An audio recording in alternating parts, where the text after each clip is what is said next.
Musta? Well, sa title malalaman mo kung ano to, pero ako hindi ko sure.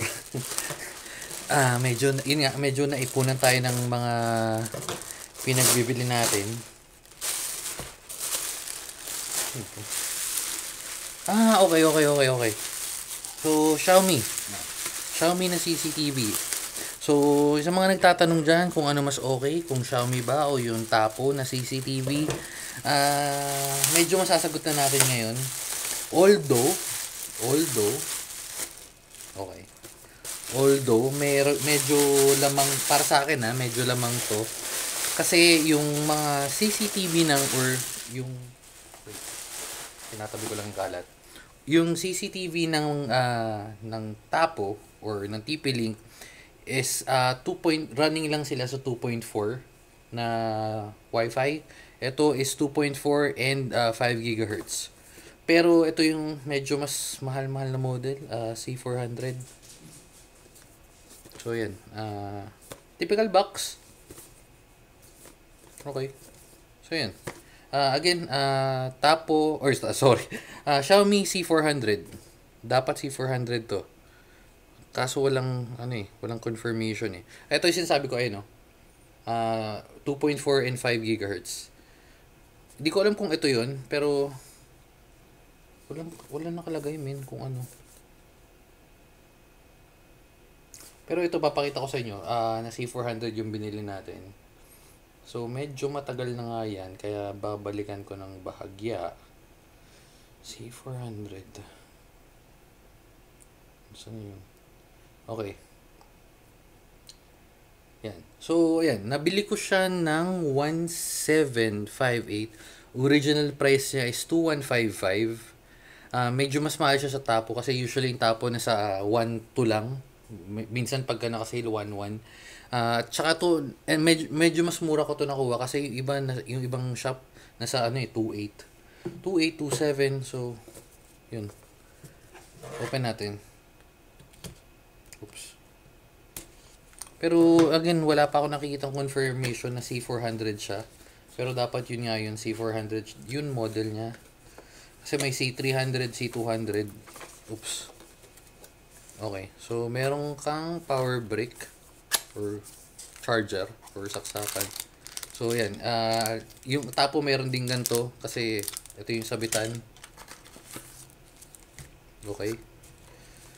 Ano to? USB-C na ba? Wait. Check natin. Oops.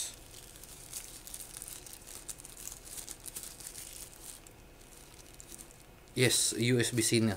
So USB-A to USB-C. Oops. Medyo balik lang natin. Pero gagamitin rin natin so okay lang. Tapos ito, okay. So yung power brick niya na ilang watts. Oops. Nasira na. Okay lang. Basic regular na charger lang Pero yung wattage niya, ayun. 100 to 240, 60 to 50 to 60, max 0.2 amperes. Hindi ko sure kung nakita pero yun nakalagay. Okay, so punta na tayo sa CCTV. Sa unit mismo. Okay, wala nang laman, yun lang yun. Wala na nga ba? Wala na. Okay, so again, yun yung box. Ito yung unit. Medyo mas malaki siya sa Tapo. Ba't wala pa rin ako nakikita confirmation na C400 siya?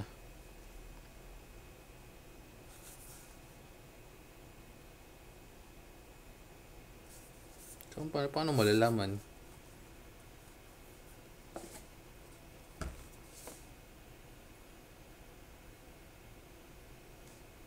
Medyo weird, pero sige, check natin.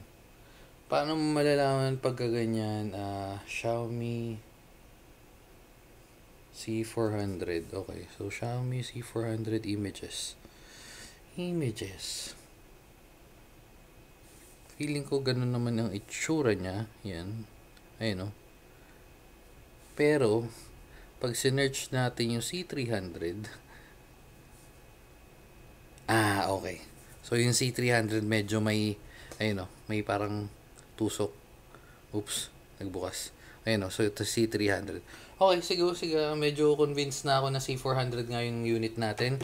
And dahil doon, saksak natin. Walang manual. Saan ko na-download yun? Ito to.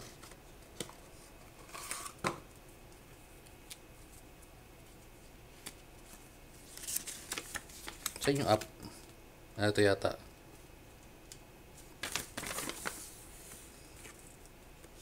Chinese, min. So, download lang natin. Scan natin yung app. Oops.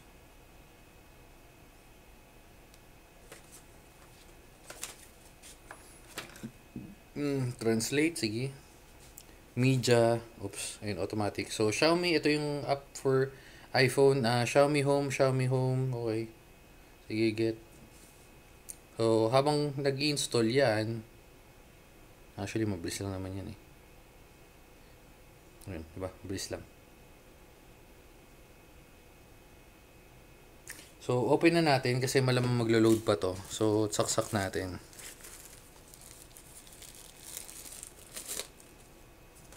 Wait, habang naglo-load yun, thumbnail na natin. Yan. Oops. Kalat, pero yan na yung thumbnail natin. C400. C400 na Xiaomi. Oops. Okay na? Okay, goods. Balik tayo. And saksak lang natin. Di ko sure kung pwedeng rekta kasi dahil 0.2 amps lang yung ano niya, yung recommended or yung nakalagay. So, pero maganda sa kanya USB-C na, no?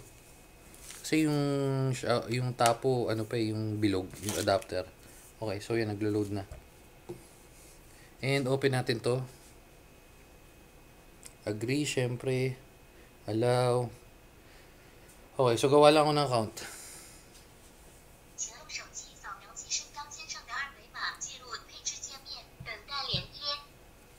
Narinig niyo? Hindi kaya ispayan ako ng mga ano dito. Sign in using, sige. Sign in using SMS na lang siguro ako. Oo, tama ka. Wait lang. Ginagawa lang ako ng account. Sign in, yeah, agree.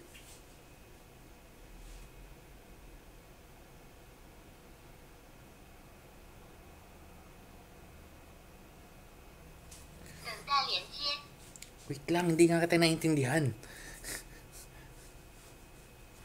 So, sign in. Invalid username. Sira ulo, nagawa pala ako ng account.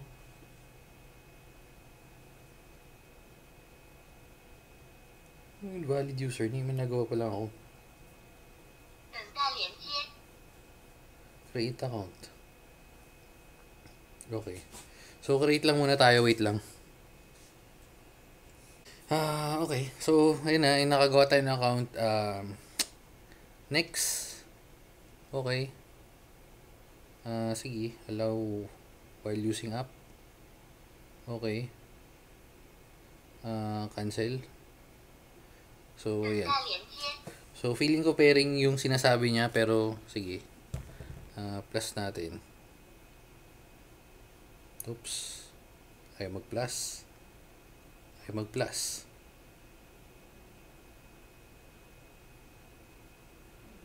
mag-plus, man. Wait.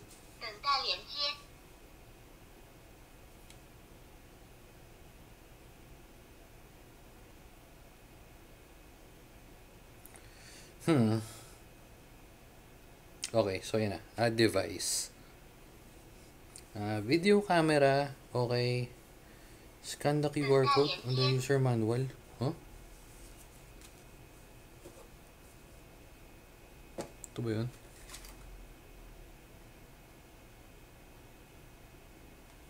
Huh? Saan?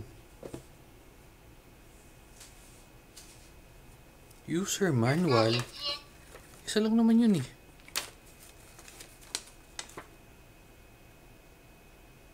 Okay, so balikan ko kayo. Wait lang. Okay, so wait lang. Yan. Chung something yan. Chung, yan, oh. Xiaomi lalabas, yan magko-connect ka sa Wi-Fi. And after nun, ayan, ba't nag-pair na naman siya? Yung scan nito, yung QR code na sa ilalim. Oops. Connect automatically na naman. Sige, manual.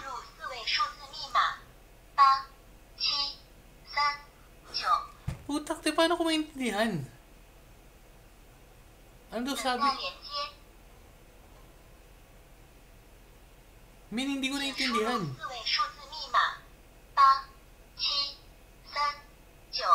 Ano daw?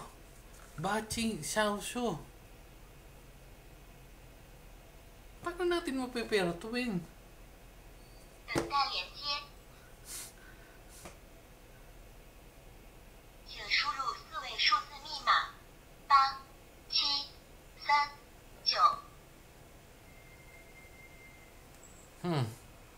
Oh, shush. Okay. Di ko alam kung ano nangyari pero nag-update. Ayan, so description restricted. Chinese mainland. So, paano ko magagamit? Available countries. So, hindi daw siya pwede dito? Sa Pilipinas? So, paano gagamitin natin? May lumabas na parang nag-update. Kaso, nawala. Ayun, no? Oops, status off. Medyo weird gamitin. So, kalikutin ko muna ulit, balikan ko kayo.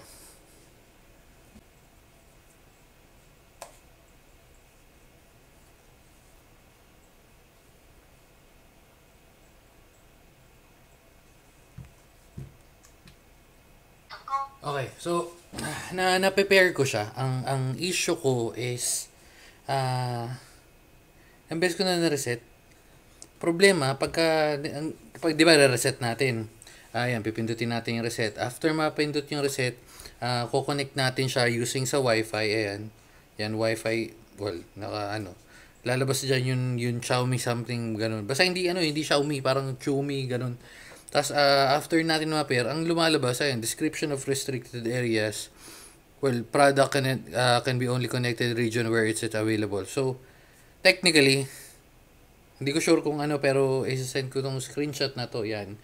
As in, itong screenshot na to sa seller, at naiyak si Peggy. Wait lang, time purse. Okay, so, going back. Nahirapan ako, medyo weird yung setup niya, at saka, hindi ko alam, pero yun nga, sabi ko, ibabalik natin sa seller or i-message ko to sa seller. Kasi available countries and regions including blah blah blah is Chinese mainland lang. So di ko sure kung may kung paano to kasi pag nag-back tayo, wala mapapansin niyo naka-connect siya kasi pero pagka pipindutin natin yan, connected siya. Pag in-off ko to, which is ganyan sa tapo nag-off. On. 'Di ba? Pero hindi siya gumagana. Medyo weird pero fail to initialize kasi nga parang naka-lock, region lock siya. Sige, try natin assign to room. Yan. Assign to room. Yes. Okay. Assign to room. Test room. Okay. So, ayan. Set natin sa wala, di ba? Ayun, ay yung room na yun na ginawa natin pero medyo weird, man. Parang ngayon lang ako nakapag ng ganito. Although nakakapag-set up tayo ng mga kung ano-ano. Parang ito medyo kakaiba. Tsaka Chinese yung Chinese yung language. So, wala naman kasi siyang option una na mapapalitan mo. Kailangan mo muna siya kasi i-connect. Pero, ewan ko. Anyway, so, yun nga, tuloy nga sabi ko, i-contactin ko yung seller. Pero, sa malamang babalik to. Kung hindi ako reply ng seller. Well, bibigyan ko hanggang bukas. Pag di di bumalik yung seller at wala na tayong video na to, malamang, yun nga, binalik ko. Pero, sayang kasi yun nga, 2.4 and 5 gigahertz, yun yung nilalaban ko sana or compare ko sa Tapo. Or siguro baka ito lang kasi itong nabili natin. Talaga dapat usually nasa 2829. Anyway, bukas ko malalaman. So, kukontak yung seller. Tapos pag nag-reply, at nabigyan tayo ng details kung paano gawin, balikan ko kayo. Pag hindi naman, ibabalik ko sa kanya. Oh, yun lang. Siguro dito na natin tatapusin. Medyo walang kwenta tong video na to kasi wala naman nangyari. Di natin set up. Di nga rin natin na-confirm. Siguro babalik na lang tayo sa Tapo. Pero kasi, syempre gusto natin malaman kung ano mas okay, di ba? Kung mas malinaw ba to or yung Tapo na lang talaga. O yun, sige na. Dito na natin tatapusin. Paulit-ulit tayo. Bye-bye and babu.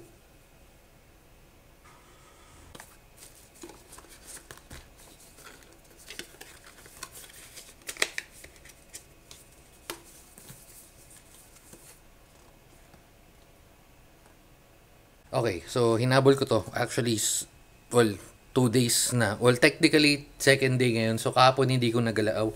Medyo busy tayo. So, ngayon lang natin bubuksan at yung sabi ng seller kasi, actually, medyo hindi nakalimutan natin check yun. Isa-set lang daw yung, kasi inisip ko yung unit mismo ang isa-set, or sorry, yung cellphone mismo ang isa-set. Pero eto, may option siya na settings, or may option na settings pa, no? May option siya dito sa settings, ayan. Pinalitan lang natin yung region. Kasi syempre pinalitan natin Philippines, pero yan, naka-Chinese mainland, so itatry ulit natin. Tapos, uy, may update ba? Paano may update? Parang meron update kasi wala ako nito kahapon eh. Anong isang araw. Okay, so tapos, yun nga. Ito, hindi ko sure kung lahat ganito, pero yung device na nakuha natin is Chinese, yung language. So, kung mapapalitan ng English, hindi, sabi ng seller. So, ewan ko kung lahat ganyan, pero yun. So, medyo for security issue, hindi ako masyado kampante. Pero itatabi na lang din natin to kasi pwede naman natin to bitbitin like kung kailangan na sa labas and all. Pero yun nga, mas para sa akin mas okay pa rin, mas feel ko yung ng Tapo. Pero yun nga lang lamang nito, naka 5 gigahertz to. Anyway, so wait lang natin mag-load. So itatry ulit natin mag-pair. So umiikot-ikot pa siya. Pairing. Language. May language ba dito? Language. English. Okay. Kasi meron kasi kaya siguro walang ganito dati. Kahapon o isang araw. Or basta kung kailan man yun. Dahil, sige. So, feeling ko nag-load na siya. I-connect ulit natin. Add device. Video, camera. Yung scan na sa ilalim.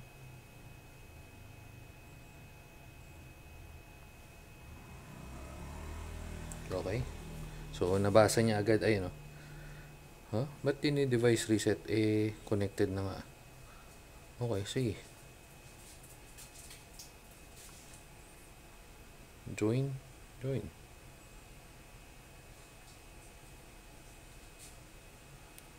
Wait.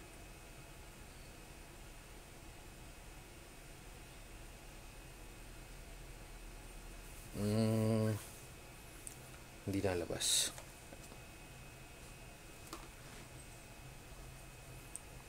Hindi siya nalabas, wait.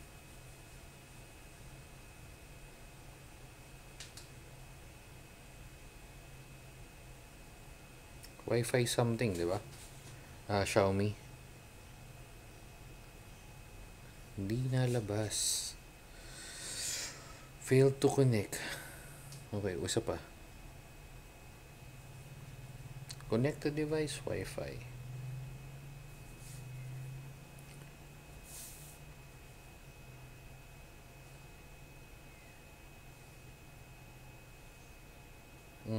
Wala. So, itatry natin i-reset.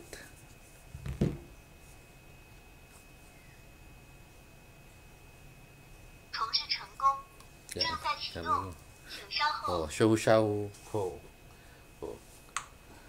At habang may bit-bit si 15 na chicken dito na natakas sa kanyang papa at mama. So, yan. Hintayin lang natin mag-reset.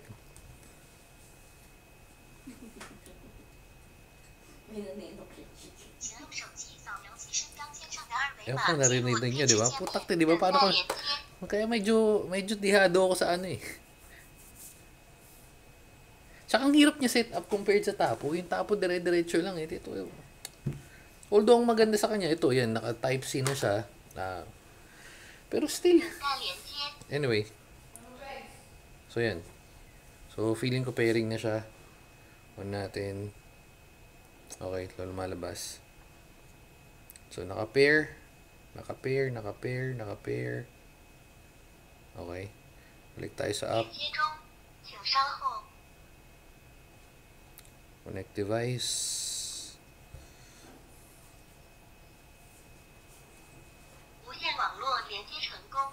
Ano kung sinasabi niya? Hindi ko naintindihan, min.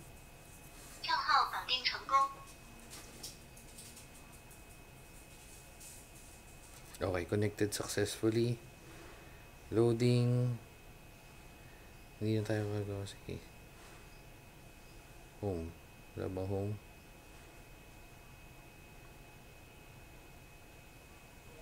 Wala. Hindi ka pa pwede mag-set ng kung anong trip ang pangalan. Siguro ano. Sige, toilet. Lalagay tayo ng CCTV sa toilet. Next. Sige. Xiaomi. Okay, next. Do not share for now. Okay. Sige, agree natin. And always keep an eye. Okay. Turn on. Monitoring time. Okay. Ay, malinaw. Hello. Malinaw. Well, nakita niyo yung mga ano natin. Pero, hindi pa rin magbabago siguro yung ano ko. Pero siguro for now, unless na maglabas sila ng... Ayun, ang ganda, ano? Ang linaw, ang bilis, oh. Bilis. Try natin mag-connect. So, automation. Ito yun, diba? Well, in fairness, mabilis. Paano yung controls nito? Enter. Oh, so may update pa. Update natin yan. Yun, so... Yun lang, medyo nag-aalangan ako. Kasi una, hindi naman natin naiintindihan kung ano yung sinasabi niya. 'Di ba? Tapos, pangalawa, yung app, kailangan mo iset sa ibang region. Which is okay lang naman, pero... Ewan ko, para sa akin, mas okay pa rin yung tapo. Although, mas malinaw talaga to. Tsaka mas mabilis siya mag-connect eh. Ewan ko sa pagtagal-tagal. Pero siguro ika-connect, lalagay na lang sa room na hindi naman masyado kailangan ng security and all. Pero for testing purposes lang. Anyway, so, yan. Medyo humaba yung video natin kasi nadagdag natin to. At may nagmimiyaw na naman. Kaya dito na natin tatapusin. Bye-bye. And, so yan. Kung may tanong kayo, habol nyo na lang, comment nyo na lang. Bye-bye. Babu!